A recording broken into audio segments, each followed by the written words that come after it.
ஆந்திர பிரிவினைக்கு எதிர்ப்பு தெரிவித்து மத்திய ஜவுளித்துறை அமைச்சர் பதவியை சாம்ப சிவராவ் வியாழனன்று திடீரென ராஜினாமா செய்துள்ளார்.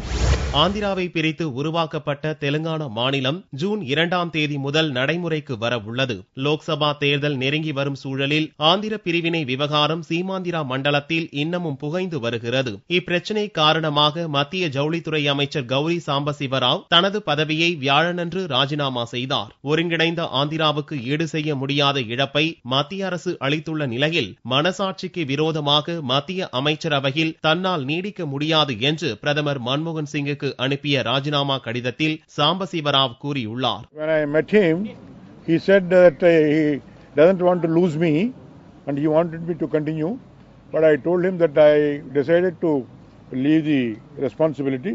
Please relieve me from the responsibility.